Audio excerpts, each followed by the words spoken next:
Assalamualaikum, Sampradhan. Apa kabar teman-teman di channel YouTube Bumi Narpeda?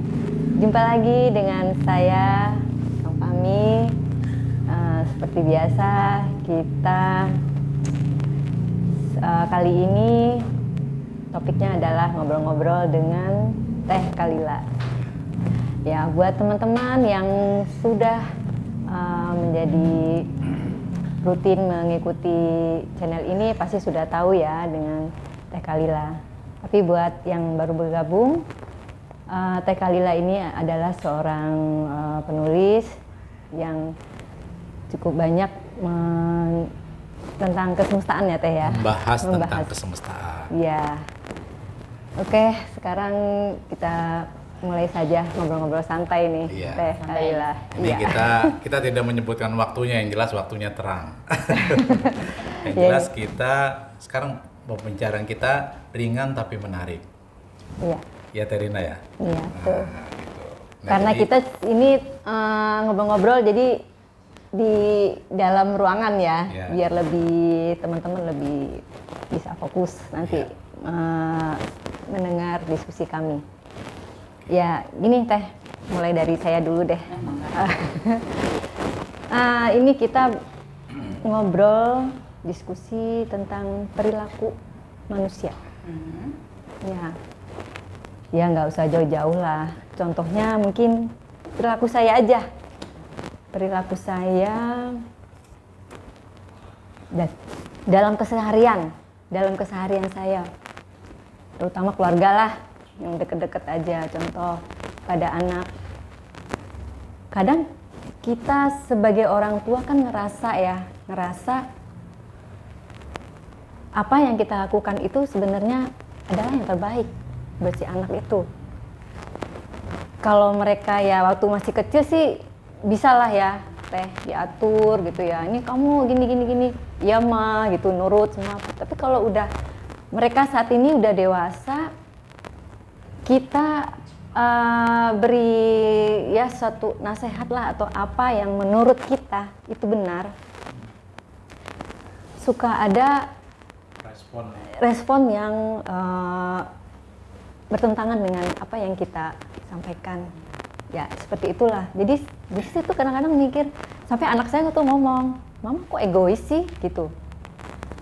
Nah jadi saya kadang-kadang kepikiran, egoisnya itu saya di mana gitu loh.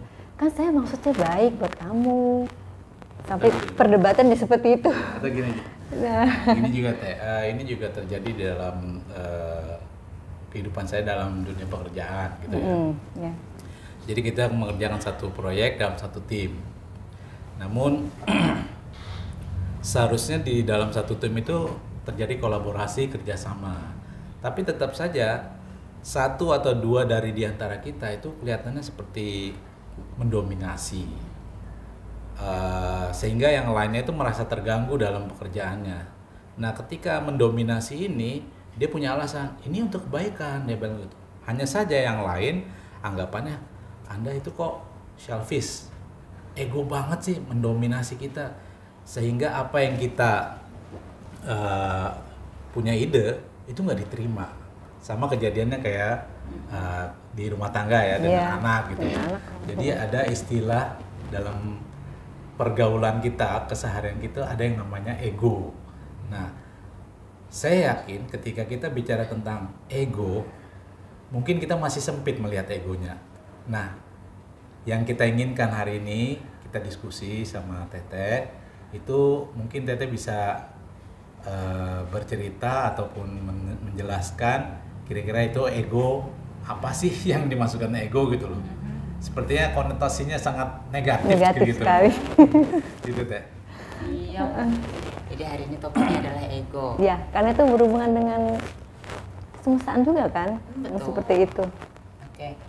Kita mulai dulu. Pertama kita mulai dari apa itu ego. Nah, ego itu apa? Itu yang perlu harus kita luruskan. Karena konotasinya sudah terlanjur negatif. Dia bilang, kamu egois sekali. Mama egois, Anda egois. Nah, apalagi kalau seandainya kita berhubungan dengan sesuatu hal yang menurut kita baik, tetapi menurut orang lain juga baik. Akhirnya muncul pertanyaan, baik menurut siapa, ya kan? Baik menurut saya, ya berarti baik juga menurut kamu, belum tentu. Itu pertama. Apa itu ego? Seperti apa sebenarnya ego? Kalau seandainya ego negatif, kenapa Tuhan menciptakan ego itu negatif? Apakah betul Tuhan menciptakan ego itu negatif? Pertanyaannya seperti itu. Perlu kita ketahui bahwa manusia itu adalah komponen. Jadi kita punya namanya tubuh, body kita punya soul, jiwa kita, di mana di dalam jiwa itu ada program-program. Ada program-program yang programnya itu bertujuan untuk suatu hal yang baik. Salah satu di antara program itu adalah program ego. Ego itu adalah masuk ke dalam program, masuk ke dalam sistem operasi kita. Apakah ada manusia yang tidak memiliki ego? Tidak ada.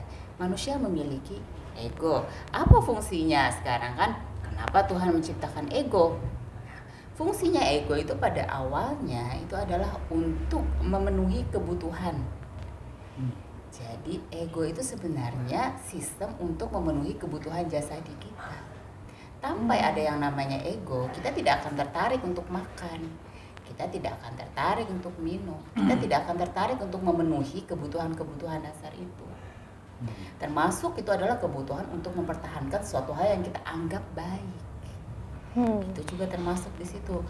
Mempertahankan citra diri, mempertahankan harga diri, mempertahankan tujuan, mempertahankan tugas, mempertahankan pekerjaan, mempertahankan prinsip. Itu juga termasuk di dalam sistem ego. Tujuannya baik, sistemnya baik. Masalahnya adalah kita tidak terbiasa belajar mengendalikan sistem itu.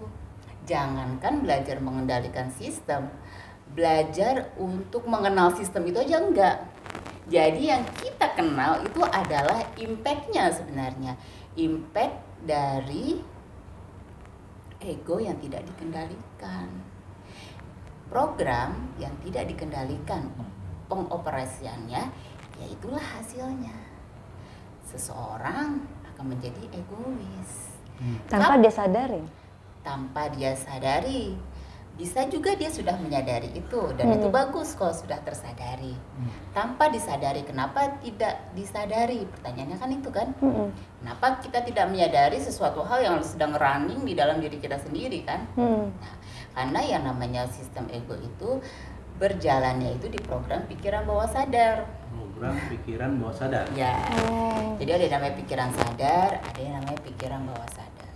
Pikiran sadar itu mungkin di kesadarannya seseorang itu sudah menyadari, oh saya itu seharusnya tidak mendominasi grup saya, seharusnya saya itu memberikan kesempatan buat yang lain juga, seharusnya saya berkolaborasi bukannya memimpin sok jadi bos.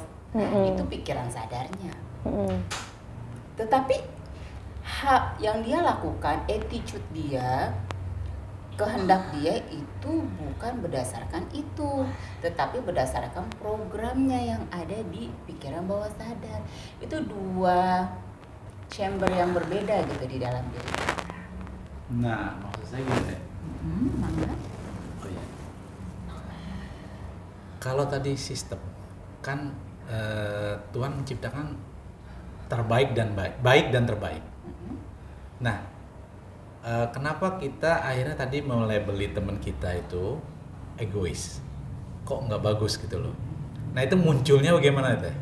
Sehingga mungkin sementara ini saya pribadi ingin mengatakan apakah egois itu atau ego itu sama dengan watak? Nah jadi istilahnya nanti bagaimana muncul sikap yang seperti itu gitu loh, egonya gitu loh. Apakah harus apakah itu sebagai aslinya atau bagaimana gitu teh?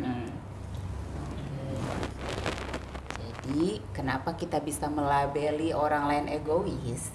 Itu karena ego kita tertindih sama ego dia. Jadi bukan kolaborasi nih, tapi saling tindih ego. Oke. Jadi seorang ibu misal, kamu harus kayak gini. Loh, apa yang disebut begini-begini oleh ibunya itu tidak sesuai dengan ego atau kebutuhan yang anak itu harapkan. Jadi si anak itu terintimidasi, akhirnya dia menyebut mamanya egois. Sama di tim juga seperti itu. Nah, jadi saat ego dengan ego saling bersinggungan nih, tidak ada titik temu, maka akhirnya muncullah kamu egois, kamu tidak mengerti saya, sikap kamu itu menyakiti saya. Kenapa ada label itu? Karena tubuh kita, otak kita memberi kita stimulus gitu loh. Hey, dia itu sudah tidak sikapnya itu nggak bisa diterima loh. Nah, dia itu sudah melewati batas, menginjak-injak batas kamu loh. Nah, itu tubuh kita sebenarnya mengasih respon itu untuk supaya kita mempertahankan diri gitu loh. Nah, makanya kan ego sama ego biasanya kadang kan bentrok. Nah, ada istilah seperti itu. Ya harusnya memang ujung-ujungnya ya memang kita harus berkolaborasi. Artinya kita harus saling. Jadi jangan sampai kedua belah pihak atau satu tim atau bahkan kita sebagai orang tua pun menginjak-injak, kasarnya ya istilahnya, menginjak-injak ego orang lain. Cuma masalahnya bagaimana kita bisa sampai di situ kalau tidak menyadari ego kita sendiri. Yang ada kan kita malah saling tunjukkan, kamu tidak lebih baik dari saya tahu yang lebih baik gitu, ini baik.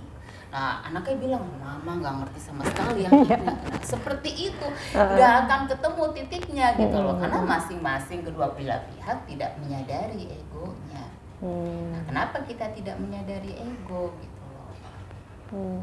Pertanyaannya itu. Dan bagaimana caranya kita menyadari ego itu? Nah, itu. Nah, jadi pertanyaannya dimulai dari mana dulu? Ya mungkin kalau saya sih apa ya, move in mungkin ya, introspeksi diri dulu gitu atau Hal gimana? yang paling menyenangkan dari keberadaan ego itu adalah kita itu bisa mempertahankan diri kita dan kita bisa memperbaiki diri kita. Ya, ego itu untuk mempertahankan kebutuhan kita, bisa juga kita pakai untuk memperbaiki diri kita. Contoh, misal kita sudah menyadari, saya ini harusnya nggak kayak gini ya, tapi kenapa yang muncul kayak gini ya? Nah, ada duality di situ, ada dua awareness namanya, ada dua kesadaran yang saling berkonflik. Nah, itu adalah ciri-ciri bahwa kita akan menyadari ego itu kalau kita menggunakan itu. Karena yang namanya ego itu terprogram. Kita memprogram ego kita itu dari 0 sampai 7 tahun. Anak kecil dari 0 sampai 7 tahun itu otaknya itu di theta. Artinya dia hanya menerima informasi, tidak dipilih-pilih sama dia. Dia tidak memilih apakah itu baik atau buruk. Apapun informasi itu, bahkan itu hinaan, cubitan, kekerasan, abusive, seperti apapun parahnya itu dia akan terima. Dia nggak akan pilih ini baik dan buruk. Kenapa? Karena prefrontal cortex manusia yang ada di depan ini yang kita gunakan untuk menyaring kesadaran itu baru aktif setelah 7 tahun. Karena dia adalah otak yang paling terakhir yang berkembang di dalam tubuh manusia. Dan itulah yang membedakan kita dengan mamalia yang lainnya. Dimana kita punya otak depan, otak prefrontal ini. Makanya kenapa kita diarahkan bersujud, arahkan supaya ini lebih berkembang. Nah, itulah nanti yang kita pakai untuk memilah. Anak mulai memilah. Makanya kenapa semakin seiring anak itu beranjak dewasa, kok kelihatannya ini anak semakin ngeyel, nggak denger. Dulu saya bilang A, dia nurut. Oke, mah, ya A. Sekarang kok dia malah Z. Kenapa? Karena dia mulai berpikir. Dia mulai berkontemplasi, dia mulai membandingkan, oh ini baik buat saya, oh ini nggak baik buat saya, ini baik buat saya dan ini tidak baik buat saya. Solusi buat ini sebenarnya ada di buku yang nanti bakal keluar, yaitu Spiritual Parenting. Nanti kita akan bahas khusus di parentingnya. Kita balik lagi ke ego dulu. Nah, ego. Jadi saat kita sudah mulai menyadari sesuatu hal yang sedang berkonflik di dalam diri kita, itu tandanya kita sudah mulai menyadari ego itu. Ya, jadi gimana caranya? Nah, itu bisa di-trigger. Pertama kita mengamati behavior kita, kebiasaan kita. Nah, diamati dulu. Makanya solusinya ya memang move in. Perhatikan dulu diri kamu gitu loh. Apakah ini, misal kayak gini lah, saya duduk di sini, bayangkan saja di luar sana kamu melihat seorang Khalila. Khalila seperti apa yang kamu lihat? Seperti itu. Menurut kamu pantas gak Khalila yang seperti itu? Enggak. Maunya Khalila yang seperti apa? Yang seperti ini. Itu kan ego. Itu positif. Kalau kita nggak punya ego, kita nggak bisa melihat diri kita yang lebih baik. Itu nggak akan mungkin. Nggak akan ada keinginan untuk menjadi lebih baik, keinginan untuk menimba ilmu, bahkan keinginan untuk ngeklik YouTube ini dan nonton podcast ini sampai habis pun kalau nggak ada ego nggak bisa. Nah, jadi kita gunakan ego itu untuk kebaikan. Makanya judul buku saya Ego Power. Awalnya saya itu nulis buku namanya Ego Program. Nah, saya ganti Ego Power. Ada waktu itu yang nanya, "Teh kok judulnya Ego Power?" Kesannya kayak ego itu memiliki kekuatan gitu. Ya betul. Ego memiliki kekuatan yang luar biasa untuk membuat diri kita menjadi lebih baik, untuk membantu kita berdinamis, beroptimis, beraksi. Itu kita butuh ego. Itulah manfaatnya kenapa Sang Maha membuatkan kita ego, supaya kita bergerak. Pertanyaannya itu adalah, mampukah kamu mengendalikan ego itu atau tidak? Jangan-jangan kamu malah membiarkan program orang lain running menjadi diri kamu, menjadi program kamu, menjadi ego kamu, akhirnya jadi watak. Nah, udah jadi watak, kamu berpikir, lah beginilah Tuhan sudah menciptakan saya seperti ini. Jangan nanti dulu, jangan bilang dulu Tuhan sudah menciptakan kamu seperti itu. Kenapa? Karena pada awalnya Tuhan itu menciptakan kamu dengan sebaik-baiknya manusia gitu. Sekarang makanya kamu perhatikan dulu diri kamu, apakah itu adalah sebaik-baiknya yang kamu mau? Tadi kan ada satu clue yang saya catat.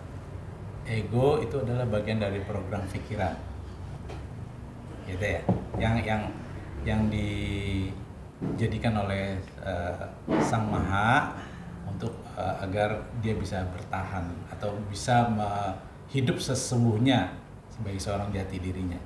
Nah, yang saya mungkin jadi pertanyaannya gini, apakah setiap ego-ego dari setiap manusia ini itu bisa melebur? Maksud saya tidak berkontradiksi satu sama lain. Karena kan kecenderungannya yang kita amati dalam keseharian itu yang terjadi adalah bentrok. Umumnya tidak bisa permisif, tidak bisa saling menerima. Bahkan kalau perlu dijaga ego itu dijaga karena itu adalah pride saya gitu misalnya. Sehingga yang terjadi adalah sebuah pertarungan, sebuah mungkin kompetisi satu sama lain. Padahal yang mungkin kita fahamkan sekarang, yang sudah kita fahamkan adalah harusnya terjadi sebuah kolaborasi, seharusnya. Nah, apakah kejadian yang seperti ini itu apakah ada satu titik atau satu alat di dalam tubuh kita ataupun satu bagian yang harus bisa memfilter atau memang tidak ada filternya? Gitu Teh. Oke, bagus sekali pertanyaannya. Baik, jadi pertanyaannya tadi ego itu adalah program, jadi salah satu sistem operasi yang kita miliki, yang manusia miliki, yang bergeraknya itu menggunakan pikiran bawah sadar. Nah, jadi dimensi dia berada di pikiran bawah sadar, di mana dimensi pikiran bawah sadar itu memegang peranan sekitar 90%, sementara pikiran sadar kita adalah 10%. Kalau seandainya kita lihat kekuatan sebenarnya lebih besar, kekuatan dia untuk mengendalikan lebih besar. Kembali lagi ke tadi, apakah tidak ada filternya? Oh, nanti dulu ya. Seperti yang tadi kita ulang, kalau seandainya ego itu kita itu aktifnya itu pertama di bagian belakang otak, di batang otak, di otak tengah. Nah, ada yang namanya neokortex. Nah, di sini ada di prefrontal cortex, namanya otak depan kita. Itulah tugasnya dia untuk memfilter ego. Pertanyaannya sekarang, kamu sudah punya alat untuk memfilter itu di dalam tubuh kamu sendiri. Kenapa tidak aktif alatnya? Nah itu, kenapa itu teh? Pertanyaan. Atau mungkin kita tidak tahu mengaktifkan atau gimana? Oh, ya kan? Nah, itu kamu udah punya alatnya, kok nggak aktif gitu? Ganti dulu.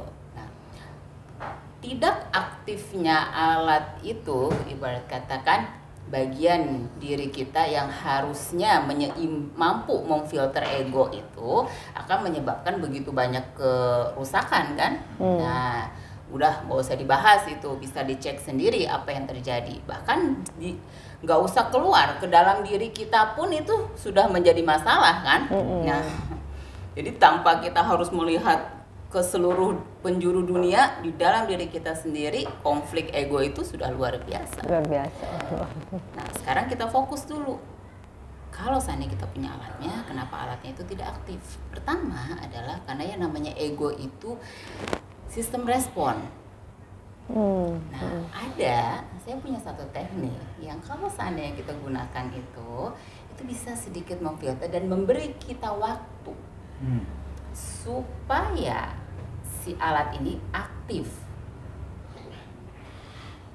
Kalau seandainya kita tidak memberi jeda waktu ke alat ini atau ke bagian otak kita maksudnya ya, untuk aktif, nah sudah lost.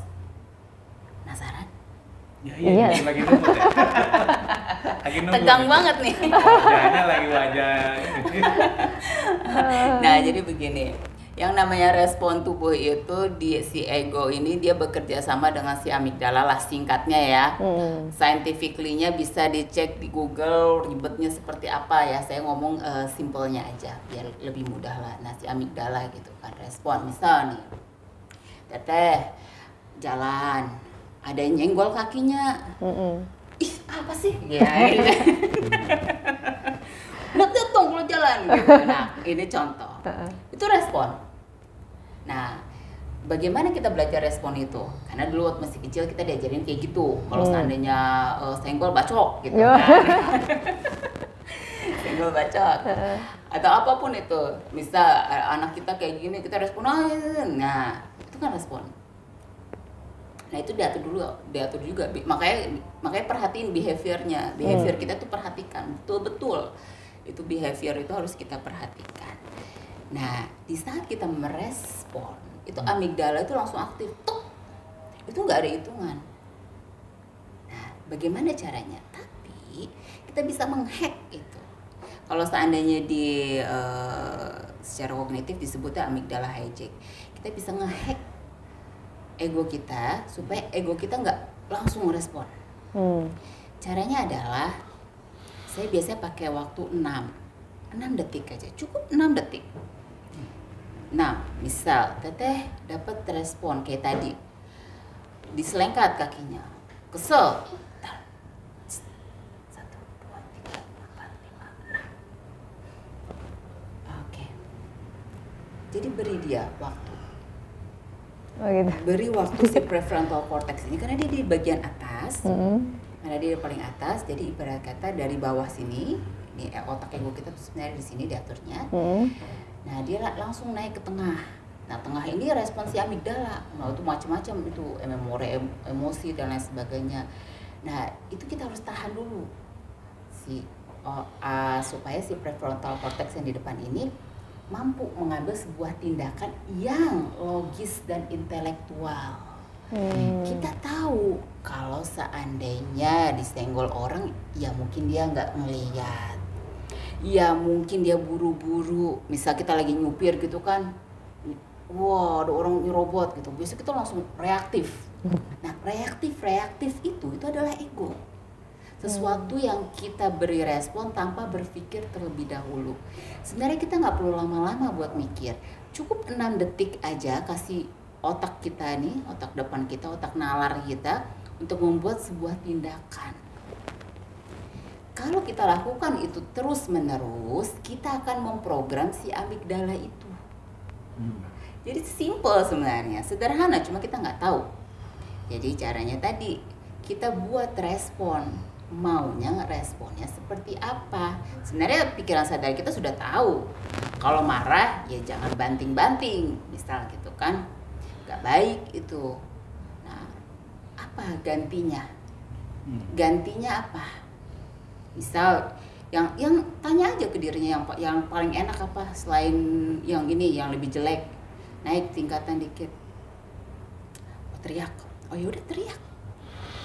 Jadi pada saat kita tertrigger, egonya tertrigger, jangan dulu kita udah mau ngambil piring nih. Bentar tunggu. 1, 2, 3, 4, 5, 6. Oke. Itu program tuh seperti itu. Supaya kita itu tidak berpikir lagi. Akhirnya nanti kalau kita sering kayak gitu, kita sering mengganti, makanya kita replace. Yang namanya program harus di replace, bukan di delete. Ini masalahnya, mohon maaf, di luar sana kill your ego. Nah, bunuh egomu, hapus egomu. Gak bisa ya. Jadi apapun ego yang menurut kita, makanya kita perhatikan behavior kita. Apa yang jelek? Apa yang ingin saya rubah? Saya ingin melihat Halila yang seperti apa?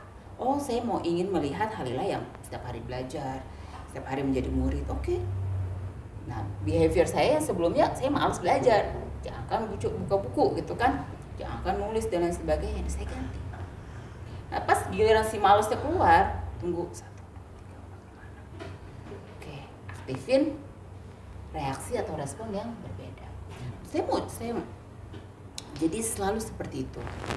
Saya mau tanya nih, maaf. Jadi intinya kita harus punya jeda dulu. Betul. Untuk memberi respon. Benar. Kenapa hitungannya 6 menit? 6 hitungan gitu loh. Kenapa itu nggak terlalu lama? Misalnya ketika senggolan mobil dengan mobil, tunggu 6 menit, mobil udah kabur duluan. Jadi, nggak, itu kan contoh. Ya ini memang contoh. Jadi maksudnya ada hal-hal yang mungkin kita butuhkan lebih cepat dari 6 hitungan gitu loh. Nah, maksud saya memanage atau mengontrol amigdala tadi ya, amigdala ya, sebagai sebuah respon atas segala kejadian itu, tidak keluarnya secara negatif ataupun ya kita mengatakan yang jelek gitu loh, meskipun dalam tempo yang mungkin lebih singkat, ya mungkin perlambangan ini 6 hitungan, tetapi sifatnya yang lebih cepat atau responsif, hanya saja outputnya atau yang kita keluarkan itu tidak merugikan ataupun malah berantagonis sehingga terjadi ya malah yang tidak baik gitu loh teh. Gitu teh. Oke. Pertama, bisa lebih cepat? Bisa kalau udah terprogram mah. Kan belum terprogram masalahnya itu. Iya, karena nggak aktif kan. Nah, ya kan? Masalahnya dia kalau ketawa sukanya bikin pukul gitu kan. Dia terprogramnya seperti itu. Iya. Nah, coba bisa nggak kamu manis? Bisa. Apapun yang kita inginkan bisa. Apalagi itu sudah terniatkan, bisa banget. Cuma masalahnya belum terprogram. Nah, makanya kita butuh melatih pengulangan. Nah, kenapa 6 hitungan? Sebenarnya sih nggak harus 6 hitungan, bisa juga otomatis kalau sudah terprogram. Nah, masalahnya saat amigdala kita aktif, itu kortisol juga mulai meningkat. Butuh waktu agar kortisol itu turun. Nah, paling bagus kalau seandainya jeda 6 itu dihubungkan dengan nafas. Jadi bernafaslah itu. Tarik nafas. Wah, cukup 3 kali hembusan aja itu sebenarnya sudah menurunkan level kortisol kita. Jadi level kortisolnya turun, nggak jadi bereaksi kitanya. Nah, apapun itu reaksinya, kita nggak jadi bereaksi yang negatif karena kita butuh energi dong. Si kortisol ini fungsinya adalah untuk mengambil semua energi dan memusatkan di satu tindakan itu. Makanya biasanya kalau seandainya kita nggak kasih jeda, kita loss. Ujungnya setelah itu kok tadi saya marah, kok ya tadi saya kayak gini. Nah ya itu udah marah-marah, biasanya gini, udah ribut-ribut, nanti kan kita udah reda tuh, pada diem semua. Nah di saat itu baru sadar, Nyesel. Udah, kok saya ngomongnya kayak gitu ya tadi ya? Kenapa begitu? Nah akhirnya ya udah terlanjur. Marah-marah. Udah terlanjur ya, ambil positifnya aja. Nah ya kayak gitu. Iya seperti itu. Atau bisa juga itu disadari pada saat melakukan itu juga. Bisa juga itu aktif, itu namanya dual awareness. Sangat bagus sekali sebenarnya saat kita sudah mulai menyadari behavior kita, kebiasaan buruk, attitude buruk, apapun itu yang negatif. Sangat bagus sekali.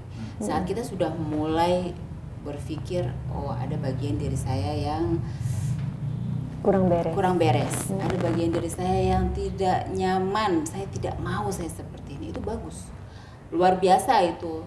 Saya acungin jempol. Makanya di buku itu diminta tulis. Nah, terus tulis di sampingnya kamu maunya jadi seperti apa, atau mungkin nggak harus respon tindakan ya, tapi bisa jadi respon pikiran. Misal saat ada orang yang ngatain kita atau yang hina kita, kita langsung bereaksinya seperti apa. Nah mungkin kita ingin merubah itu gitu loh. Termasuk juga belief, citra diri juga itu termasuk bagian di ego. Bagaimana kita melihat diri kita sendiri, itu termasuk juga ada di ego. Jadi cakupannya sangat luar biasa besar. Tetapi inti terbesarnya, inti yang paling dalam adalah perhatikan diri kita, temukan apa-apa yang menjadi masalah. Saat kita sudah menemukan ini masalah, berarti kita sudah menemukan, oh ya ini adalah ego yang akan saya rubah. Saat kita tidak menyadari itu dan tidak menjadikan itu sebagai suatu hal yang bermasalah, itu tidak akan pernah bisa dirubah. Karena kita tidak menyadari itu. Nah Teh, setelah penjelasan Teteh yang baru saja tadi, saya sempat kepikiran gini. Sepertinya poin yang salah satu yang utama dan besar itu kan yang dari luar, sehingga memberi ruang untuk ego itu membentuknya seperti apa, sehingga karakter ataupun watak ataupun bagaimana orang itu merespon setiap kejadian, setiap keadaan ataupun yang masuk ke dalam tubuh dia itu seperti apa. Nah maksud saya gini, kita nggak bisa memilih-milih atau memilah-milah yang mana yang harus masuk, mana yang harus terima, karena arusnya deras sekali. Termasuk mungkin ya kultur yang atau yang lagi viral, sehingga itu sangat sulit sekali bagi, mungkin kalau saya sangat sulit bagi saya untuk menolak. Seandainya menolak pun memfilternya itu juga cukup berat ya. Jadi kita menganggap bagi kita itu tidak bagus untuk masuk kita terima gitu ya, tapi sisi yang lain ego dari manusia yang lain nerima, bahkan itu bagus, bahkan kebalikan dengan apa yang kita pahamkan gitu. Nah jadi maksud saya gini, bagaimana ataukah ada cara bagi kita, tadi kan memang sudah dibilang bagaimana kita memfilter atau apa namanya caranya. Nah itu gimana caranya kita itu bisa menerima masuk semua, tapi yang output yang kita terima itu bisa input yang kita terima outputnya itu bisa kita keluarkan dengan yang selayaknya gitu loh. Oke. Kita jawab sedikit lebih dalam kali ini. Intinya sebenarnya, saya kenapa ya sering banget ngomong intinya ya. Intinya sebenarnya adalah dunia luar itu tidak ada. Yang ada hanya dunia dalam. Saat kita mengenal dunia dalam kita, saat kita mengenal dunia dalam kita, saat kita sudah menjadi avatara bagi dunia dalam kita, apapun yang terjadi di dunia luar ya, itulah dunia, itulah kehidupan. Nah, akhirnya kita bisa bilang, itulah kehidupan. Kalau seandainya di dalam Islam kita biasa bilang hidup ini hanyalah senda gurau, gitu kan? Senda gurau bagi siapa? Senda gurau bagi yang sudah freedom mengendalikan dirinya sendiri. Tidak penjajahan bagi mereka yang masih terpengaruh. Freedom itu apa? Apa itu freedom? Apa itu free will? Freedom itu saat saya sudah bisa mengontrol pikiran saya sendiri, sudah harmonis di dalam diri saya sendiri, sudah tahu tujuan hidup saya sendiri, bagaimana saya melangkah, untuk apa saya melangkah, dan sudah paham betul result atau hasil dari tindakan saya.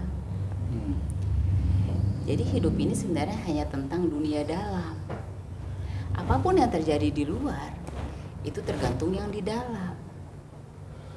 Kita tidak terpengaruh sebenarnya dari dunia luar, kecuali kalau seandainya kita 0 sampai 7 tahun ya. Kita anak kecil ya, karena kita memang belum aktif. Sekarang sebagai manusia yang dewasa kita sudah aktif. Masalahnya kita masih terbawa sebuah dogma bahwasanya yang di luar itu mampu mempengaruhi yang di dalam. Sebenarnya seharusnya dogmanya dari awal kamu yang mempengaruhi apapun yang di hadapan kamu. Kamu yang terpenting. Kamu adalah Tuhannya, ibarat kata. Kun fayakun itu dari dalam diri kamu, bukan dari luar. Luar itu cuma permainan. Kamu punya tujuan, dikasih arena permainan nih. Oke. Dihadirkan orang yang nggak selaras. Orangnya nggak selaras. Kalau kitanya selaras, masalahnya apa? Kalau kita paham, oh dia itu tidak selaras karena ini, oh dia itu tidak selaras karena memang dia belum mengenal dirinya gitu loh. Ya sudah, ya akhirnya kita bisa maklum sama orang itu. Dan sekali lagi ya, yang namanya maklum itu bukan berarti kita ya menerima gitu aja tuh, membiarkan gitu. Tidak. Kenapa? Karena kita punya tujuan. Kita tahu result yang kita harapkan apa. Orang yang justru membiarkan orang lain bersikap semau-maunya sama dia, itu justru orang-orang yang tidak paham dia itu punya tujuan apa di hidupnya. Akhirnya dia ngebiarin gitu loh. Padahal kan sikap-sikap orang kayak gitu kan sebenarnya datang untuk mengajarkan dia gitu loh. Mengajarkan dia. Nah, jadi yang terpenting saat ini adalah ya memang kita harus masuk ke dalam program kita sendiri, memperkuat diri kita dari dalam. Karena apapun yang dikatakan oleh orang yang di luar, bahkan kalau orang itu bersumpah atas nama Tuhan sekalipun, kalau kita memang sekuat itu imannya, keyakinan kita sekuat itu, clarity kita tentang diri kita memang sekuat itu, ya nggak masalah.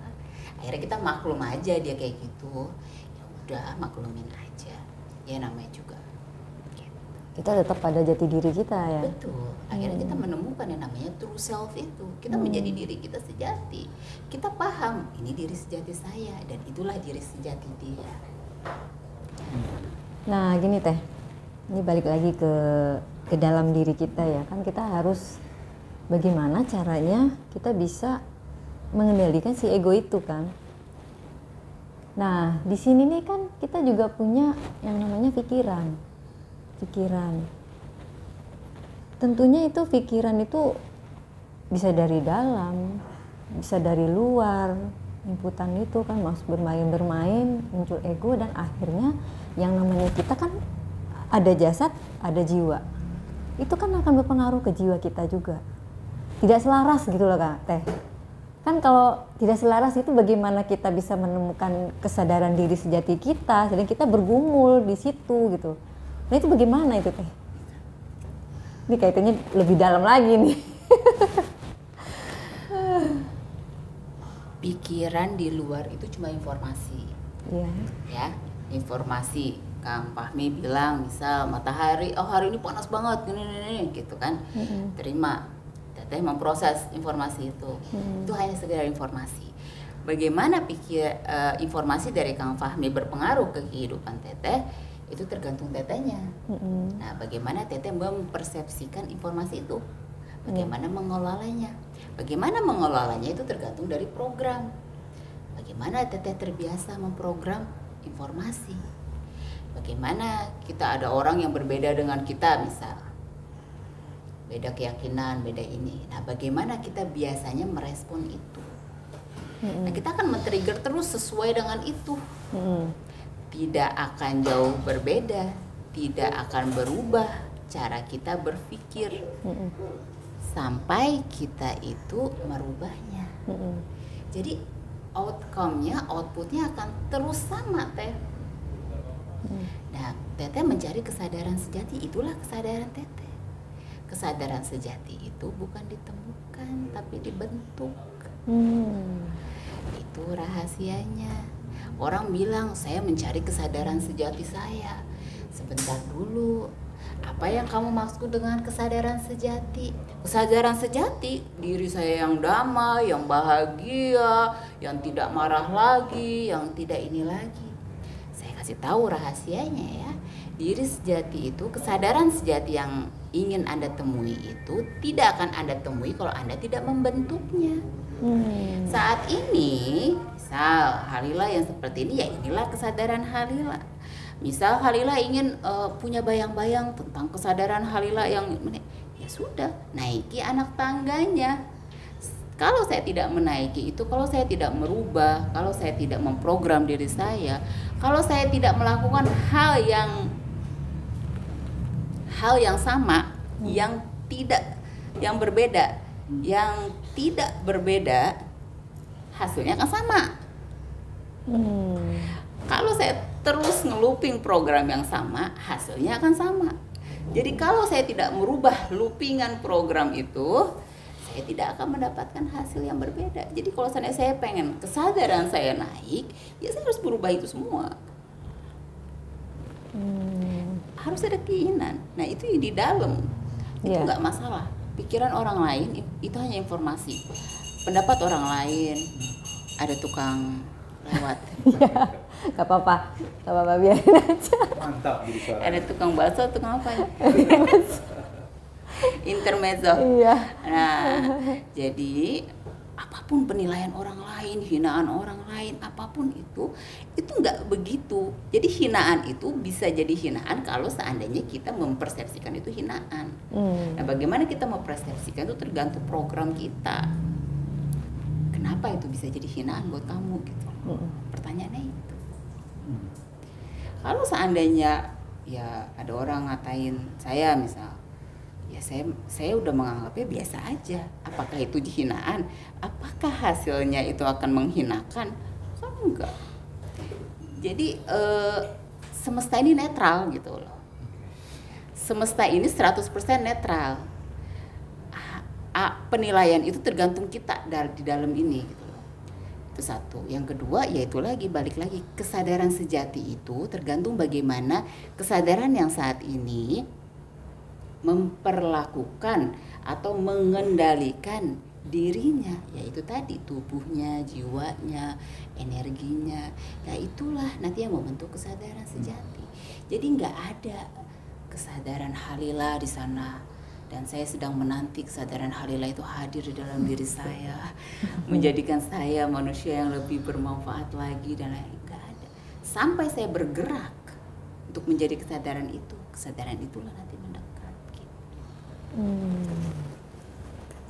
Jadinya kalau ngeliat ulasan seperti ini Teh, ya kita berbicara tentang ego atau berdiskusi tentang ego. Sebenarnya ego itu mendidik kita, atau mungkin salah satu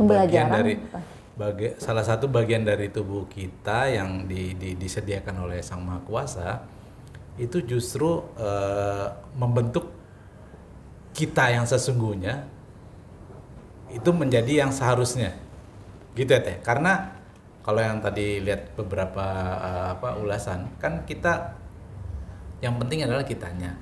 Yang dari luar itu terserah bagaimana kita meresponnya atau memfilternya atau memanagenya, sehingga ketika kita memberi responsnya seharusnya adalah yang ini, yang A atau yang B atau yang C dan seterusnya.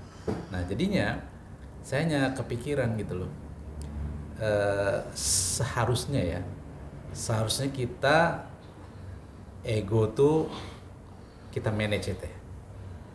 Kita manage, kita kontrol, dan mungkin selaras dengan seperti yang diucapkan oleh guru kita mendiang Mbak Diki Zainal Arifin, temol ya sebutnya ya, turunkan egomu, maklumi orang lain. Iya, kira-kira gitu ya Teh. Jadinya sebenarnya tidak ada yang negatif seharusnya ya, tapi kita ada permakluman. Atau gimana Teh mungkin lanjutannya? Ya, kita untuk saat ini kita memprogram diri kita sudah untuk memaklumi. Ya, artinya apa sih memaklumi? Hanya orang yang sudah berproses lah yang mampu memaklumi. Kalau seandainya dia belum berproses, dia belum memaklumi, itu masih susah. Yang ada nanti dia menahan. Menahan itu artinya dia mengalah. Ya, contoh kasus Teteh sama anak misalnya. Kalau seandainya Teteh memaklumi, sikap anak Teteh ke Teteh itu sudah nggak apa-apa, karena Teteh memaklumi, dia menolak pendapat Teteh yang menurut Teteh baik. Ya nggak apa-apa juga, ya nggak apa-apa, saya maklum, nggak apa-apa, benar-benar nggak apa-apa. Kalau seandainya pemakluman itu belum muncul, yang ada namanya menahan. Itu malah sakit Ya, karena menahan akhirnya mengalah, dan ujungnya ada sakit. Bagus kalau cuma sakit hati, tapi kalau sudah sampai stres, sudah sampai depresi, psikosomatis dan lain sebagainya, itu kan repot. Nah, jadi seperti itu bedanya. Nah, jadi turunkan ego, maklumi orang lain. Bagaimana kita menurunkan ego? Artinya kita memprogram ego itu. Nah, setelah kita selesai memprogram ego kita, setelah kita tahu susahnya kita merubah diri, kita akhirnya maklum sama orang yang sedang berproses merubah diri. Nah, karena kita tahu sulitnya itu move in seperti apa, kita maklum sama orang yang belum move in. Itulah bedanya ilmu yang sudah teraplikasikan dengan ilmu yang cuma sekedar tahu. Saat orang tahu, dia merasa lebih tahu, dia berpikir bahwasanya ilmu ini bisa diaplikasikan dengan mudah. Nah, tetapi saat orang itu sudah mengaplikasikan apa itu self love, self acceptance, betapa jauhnya dan rumitnya self discovery, betapa menyayatnya belajar ikhlas, belajar sabar. Setelah dia memahami itu dan dia ketemu di luar orang yang sedang berproses di situ, ya akhirnya dia jadi maklum dong. Sama kayak kita ngeliat anak kecil, dia makan ampar-amparan, ya masa ya kita marahin gitu kan? Pasir dicoek-coek. Jangan nak, ya dasar anak kecil. Nah, akhirnya maklum. Jadi ungkapan turunkan ego maklumi orang lain itu adalah pelajaran yang akan kita pelajari seumur hidup. Jadi itu bukan sebuah semboyan yang kita terima secara sadar dan kita aplikasikan itu dengan mudah gitu loh. Yang ada nanti malah kayak gini. Nih, saya punya ego nih ya. Saya bilang ke Teh Rina turunin dong egonya, maklumi saya. Dibalik ya. Dibalik. Sebenarnya saya sedang mempertahankan ego saya gitu loh. Saya juga. Teh Khalila turun dong egonya, maklumi saya. Teh Khalila nggak netral nih. Akhirnya kita gunakan itu untuk memanipulasi justru, karena memang orang-orang yang sudah sampai di tahap turunkan ego maklumi orang lain, wah itu humble-nya luar biasa. Humble-nya luar biasa. Itu benar-benar pelajaran menurut saya pribadi, itu akan menjadi pelajaran seumur hidup. Jadi saat kita sudah tahu semboyan itu turunkan ego maklumi orang lain, ya sudah aplikasikan itu. Caranya sederhana. Perhatikan diri kita, lihat behavior apa, self belief apa yang kayaknya enggak nih, kayak mendowngrade-kan saya nih. Karena kan kita banyak menyimpan belief yang mendowngrade-kan. Saya nggak mampu, siapa saya kalau dibanding dia. Itu kan mendowngrade-kan. Mendowngrade-kan siapa pertanyaan? Tapi itu dari dalam kadang-kadang muncul. Nah, itu karena memang kita dari umur 1 sampai 7 tahun itu mungkin ada beberapa kejadian, ada beberapa omongan yang sampai membuat kita itu memiliki belief itu gitu, memiliki keyakinan itu. Nah, itu harus kita lihat, harus kita perhatikan diri kita secara keseluruhan. Jangan sampai kita yang mendowngrade-kan diri kita sendiri. Tadi Teteh bilang itu mungkin dari dulu atau kecil, berarti kan orang tua kita ya? Betul, itu memang PR yang dihadirkan ya, jujur aja. Program ego itu adalah PR yang dihadirkan orang tua kita ke kita sekarang. Ya, jadi anggaplah itu permainan hidup. Ya, itulah tanda bahwasanya kamu hidup tuh nggak baik-baik aja. Ada PR nih. Kamu maunya seperti apa? Apalagi kalau seandainya teman-teman di sana yang sudah terbiasa ngolah mindfulness, terbiasa move in dan lain sebagainya, self awareness apalah gitu, latihan kontemplasi diri dan lain sebagainya, saya yakin 100% pasti merasa dirinya nggak baik-baik aja. Semakin seseorang move in, semakin dia ngerasa kok saya buruk banget ya gitu. Semakin dia berkonflik, kok saya tahu itu ikhlas tapi kok saya nggak bisa mengaplikasikan ikhlas. Kok saya tahu ya kita tuh harus menyayangi diri, self love, welas asih, tapi kok ada bagian diri saya yang tidak menyayangi orang lain ya. Kok ada sesuatu yang salah di diri saya. Salah. Saya yakin itu pasti muncul dan itu pasti banyak, dan saya sarankan tulis aja, tulis karena itu data yang ada di pikiran bawah sadar. Kadang dia suka akan hilang. Kalau seandainya kita udah mulai sibuk ngerjain macem-macem, itu nanti dia hilang, terus nanti tiba-tiba ada triggernya muncul lagi. Gitu. Jadi dia hilang, PR itu hilang gitu. Akhirnya tersampingkan. Nah, PR-nya tersampingkan, nggak selesai-selesai. Padahal itu sebenarnya trigger-trigger itu tulis aja. Nanti kita di sampingnya kita cek lagi. Tulis apa yang seharusnya, karena jangan menulis apa yang seharusnya itu pikiran sadar. Itu dia yang belajar, itu dia yang belajar mindfulness, itu dia yang belajar kesadaran, belajar kesemestaan, itu dia. Nah, sementara yang di belakangnya ini yang sedang berkonflik ini, yang menurut dia buruk ini, itu adalah program ego dia, program pikiran bawah sadar dia di situ. Nah, jadi ini harus diselaraskan nih antara ilmu yang sudah dia terima dimasukkan ke dalam pikiran bawah sadar. Setelah sudah terprogram, yaitu tadi kata Kang Fahmi, otomatis sabarnya otomatis, ikhlasnya otomatis, nggak perlu hitungan, nggak perlu lagi ngitung lagi. Kayak gitu. Kenapa? Karena kortisolnya udah ya nggak aktif, ya biasa aja. Ibarat kata ada anak nangis gitu kan, anak nangis kita langsung wah reaktif gitu. Tapi sekarang anak nangis ya kita antang-antang aja, nggak lagi bereaksi. Iya. Jadi Teh, hidup kita ini kalau tadi kita dengar ulasan ya, semua yang Teteh paparkan tadi, sebenarnya kita sedang mengadjust program kita setiap saat ya Teh. Inputan yang masuk ataupun sesuatu yang kita terima itu langsung membuat sistem di dalam tubuh kita atau dalam pikiran kita itu langsung bereaksi yang seharusnya begini.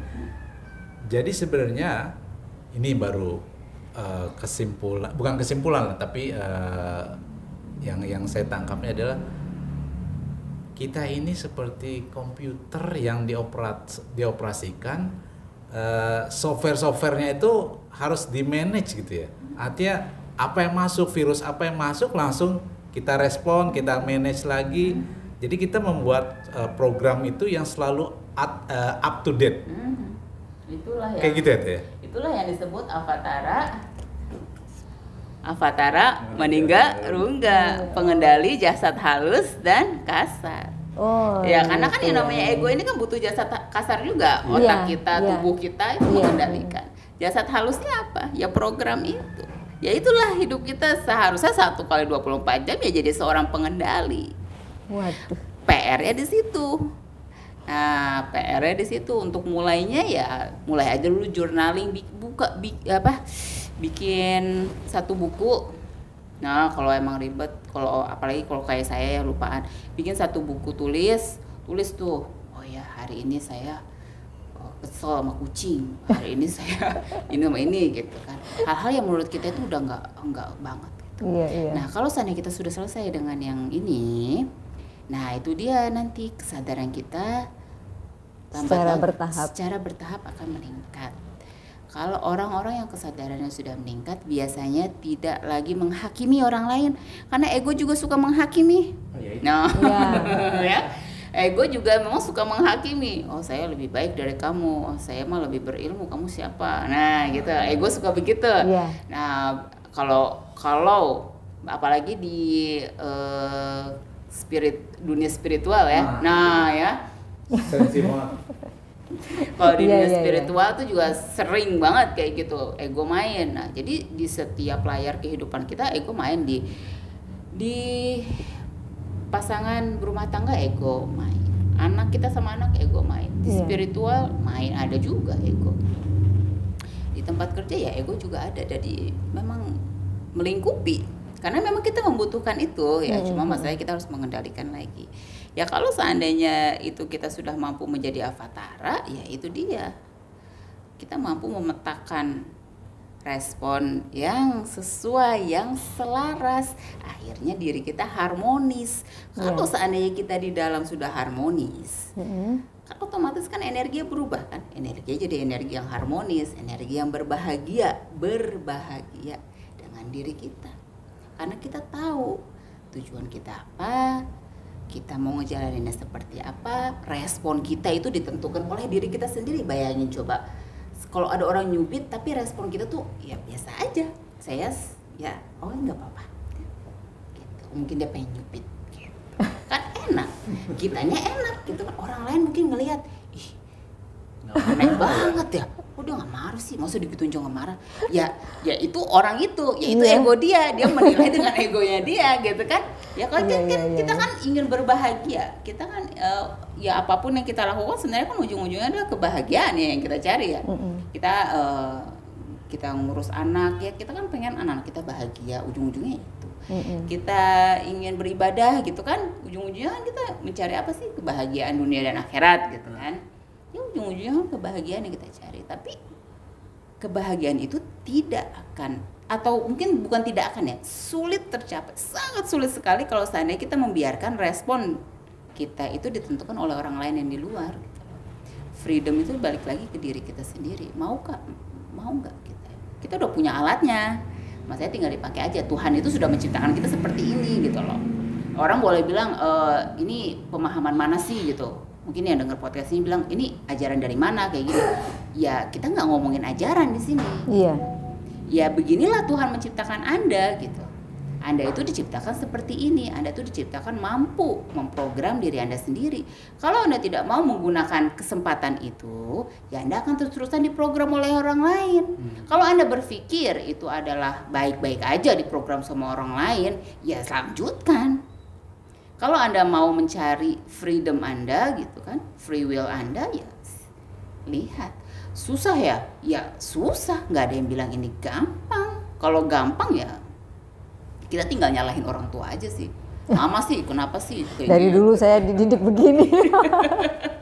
Kita tinggal nyalahin orang tua aja ya. Menyalahkan juga itu adalah bagian dari ego ya. Karena lebih mudah, ego itu senangnya yang enak-enak, yang nyaman-nyaman. Ya sebenarnya sih ujung-ujungnya kalau seandainya kita mampu mengendalikan itu, sebenarnya itu dihadirkan supaya membuat kita nyaman gitu lah. Iya. Ada lagi? Jadi kita ini memang dibentuk oleh Sang Maha Kuasa, dibentuk oleh Sang Maha Kuasa itu sebagai pengendali ya Teh. Soalnya dari uraian ini semua saya jadi agak enteng mendengarnya, agak ringan mendengarnya karena semuanya bisa di-adjustable, bisa diatur volumenya atau tingkat tinggi rendahnya sesuai dengan kepentingan yang seharusnya, sehingga tidak merusak, sehingga tidak bahkan memberikan keselarasan ataupun harmonis. Saya rasa mungkin kesadaran yang sejati itu adalah seharusnya sebagai yang avatara tadi ya Teh. Nih kayak gini. Kalau misal ada yang bilang, ya kan maaf ya, misal Anda bilang, ya tapi kan Tuhan kan yang maha mengatur, kan semuanya sudah diatur oleh Tuhan. Nah, contoh kayak gini lah, ini mic ini ada volumenya, volumenya ini sudah disetel. Tapi yang nyetel siapa? Mic-nya atau saya? Iya. Saya. Iya. Saya udah dikasih mic yang bisa disetel. Nah itu diri kita seperti itu. Kita udah dikasih alatnya, Nah, kita sendiri yang harus iya, memprogram. kita sudah dikasih tubuh, nih tubuhnya nih. Iya. Di sini ada sistem di dalamnya kan. Nah, ada sistem di dalamnya. Itulah jiwa kita gitu kan. Udah dikasih energi nih, ini bisa nyala misalkan. Kalau dicolok nyala, udah nyala dia, udah bisa berenergi. Nah sekarang tinggal kita nyetel. Maunya seperti apa? Apa mau dikencengin? Atau echonya mau diatur bagaimana ya seperti itu. Sang Maha Menjadikan itu sudah memberikan kita lengkap. Iya. Sang Maha Menjadikan tidak menyetel ini, tidak. Paling nanti Sang Maha Menjadikan memberi kita hidayah, memberi kita taufik supaya kita menyetel volumenya itu selaras, enak didengarnya. Ya kan kita kan lagi belajar ya. Kita kan sembarangan kan, kita setel. Besar lagi. Kok gedean ya, nggak enak didengarnya gitu kan. Ini gimana ya saya settingnya biar enak gitu kan, biar nyaman gitu. Oh, nanti dari situ. Nah, sesuai apakah volume saya misal volume saya 70, volume teteh 30 misal. Atau 90 misal kan lebih tinggi. Apakah harus sama volume kita? Enggak. Karena kan yang Sang Maha Menjadikan itu tahu keunikan kita apa, seperti apa. Iya. Tuh, jadi kita diarahkan. Nah, jadi apakah kita sedang menjadi meniadakan pengaturan yang Maha Menjadikan? Enggak. Kita itu sedang kembali menjadi khalifah di sini. Khalifah yang sudah diberikan body, diberikan soul, diberikan energi untuk menjadi seorang khalifah. Masalahnya, khalifah itu kan artinya pemimpin bagi bumi. Gimana kita bisa jadi pemimpin bagi bumi? Diri Gitu sendiri kan, belum bisa. sampai belibet gitu ya. Belibet. Karena itu berat gitu ya. Minum dulu dari itu. Jadi belibet saya tuh karena saking beratnya gitu. Saya mikir gitu ke diri saya sendiri ini mah. Gimana ceritanya saya memimpin bumi? Lah kalau memimpin casing ini aja, nyetel volumenya ini aja saya belum mampu. Iya. Kan kalau saya setel volumenya harmonis, otomatis kan energinya kan suaranya Menyebar. kan harmonis. Iya, menyebar. Enak didengar. Enak. Bayangkan coba kalau 8 miliar sekarang, 8 miliar manusia nyetel suaranya yang harmonis, otomatis buminya harmonis kan. Iya. Nah seperti itu gitu loh. Jadi kita tidak usah keluar dan apa ya, menuntut dunia ini harmonis saat kita ini tidak mampu mengharmoniskan melodi kita sendiri. Diri kita sendiri. Wah, ini jadinya ini sebenarnya kita bicara tentang kita sendiri, bagaimana mendudukan kita sesungguhnya yang seharusnya di bumi atau di planet ini ya, Teh, ya.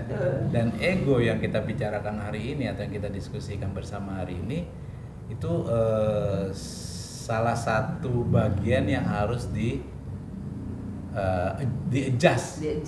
Ya, ingat ya, bukan ditahan ya, Iya, tapi di-adjust, Dikendalikan. dikendalikan ya.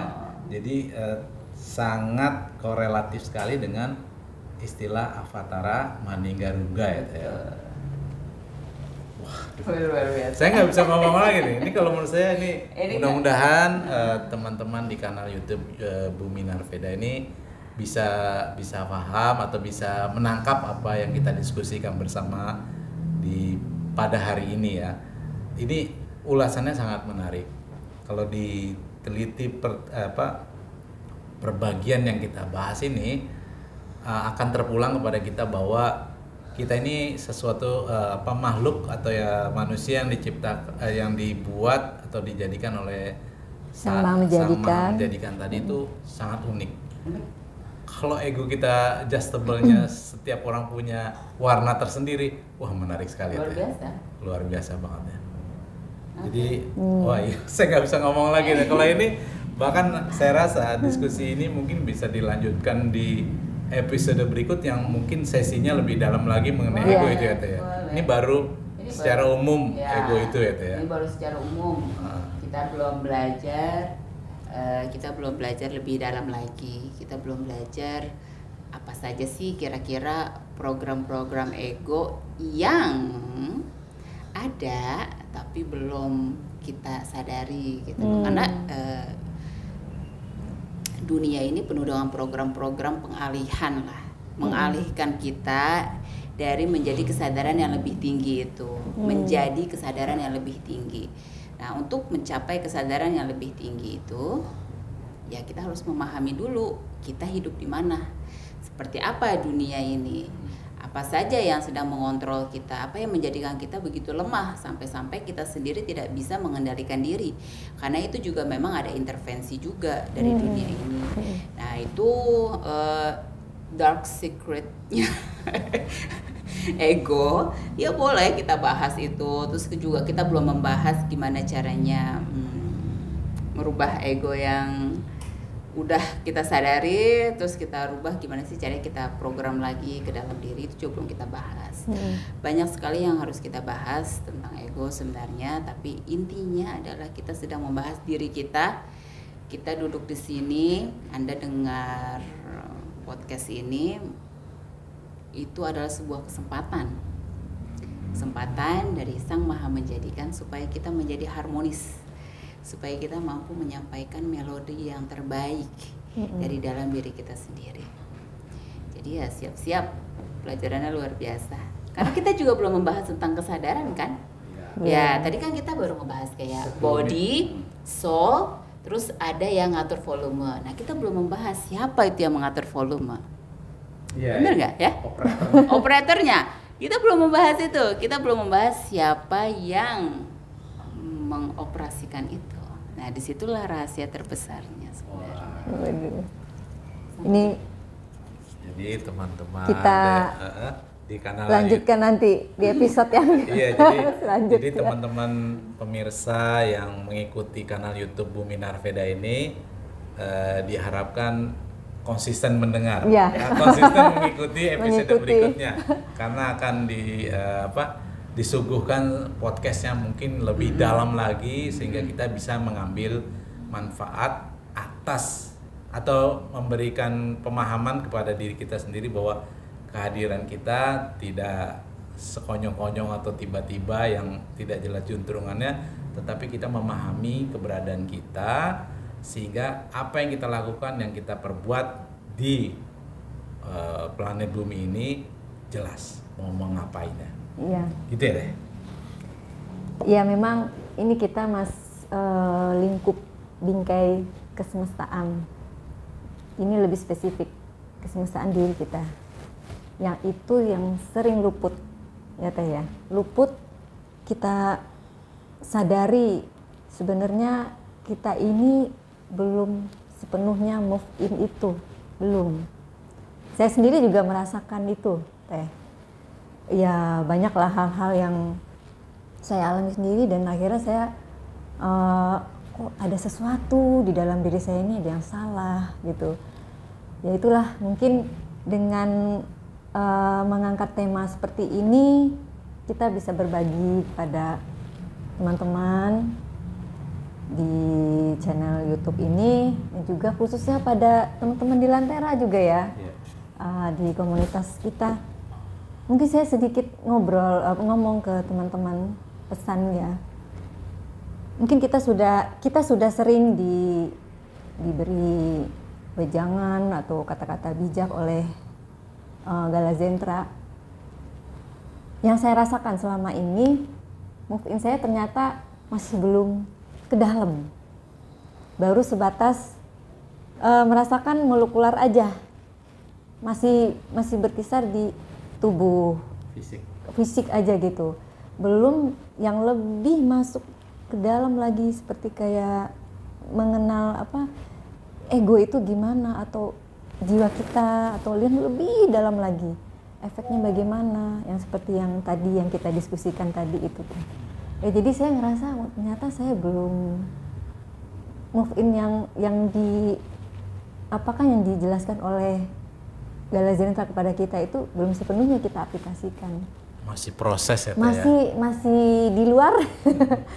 Dan ya ini kenapa saya mengajak Teh Khalila ya karena memang Teh Khalila memang di situ ya concernnya di situ di kesemestaan, dan juga Teh Khalila juga ada buku ini ya, Ego Power ini, dan banyak buku-buku lain tentang ada hubungan ya. Ini bukan promosi ya, tapi benar-benar saya ketika membaca ini ngalamin sendiri. Ternyata saya baru sadar. Waduh, saya banyak banget nih yang harus PR-nya itu. Dan itu saya yakin teman-teman ataupun di komunitas itu pasti juga mengalami hal-hal yang kesehariannya itu. Pasti juga mengalami konflik, pasti. Tidak ada yang baik-baik saja gitu. Dan itu yang harus kita introspeksi diri. Jadi Terina, apa yang kita diskusikan itu bukan sesuatu yang sifatnya wacana, tapi kita mengambil dari yang kita alami dari kehidupan kita sehari-hari ya. Jadi bukan sesuatu yang aneh, tetapi real. Nah, gitu. Kita berusaha memaknai keseharian kita yang kita hadapi, yang akan kita hadapi ataupun yang sudah kita hadapi, itu menjadi sebuah pembelajaran tentunya. Ya, dan kita maknai dengan jelas. Iya, gitu. Mudah-mudahan ini tema ini bisa men-trigger teman-teman, kesadarannya bisa sedikit-sedikit bisa muncul gitu. Ya, itu saja. Iya, yang penting Teh kita Khalila. Terima kasih kepada Teh Khalila untuk sesi hari ini. Iya. Nanti kita berharap akan berdiskusi lagi, sampai belibet nih ngomongin. Berdiskusi lagi atau berpodcast lagi dengan lanjutan tema ini yang lebih spesifik, yang lebih dalam lagi untuk dibedah-bedah. Iya. Begitu ya Teh? Iya. Silakan Teh, mau ditutup? Iya. Terima kasih Teh Khalila ya. Oke, teman-teman, cukup sampai di sini dulu diskusi kami tentang apa ya? Ego ya, lebih spesifik lagi ya, move in dan termasuk kesemestaan diri kita. Mudah-mudahan bisa menjadi manfaat bagi teman-teman. Oke, kami izin pamit dulu.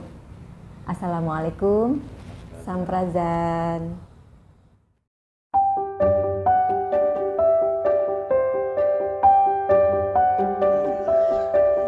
Kita lanjutkan acara selanjutnya di acara Tribute to Brenda yang mendampingi Zena Arin bersama saya lagi, dan kita akan lanjutkan sambutan dari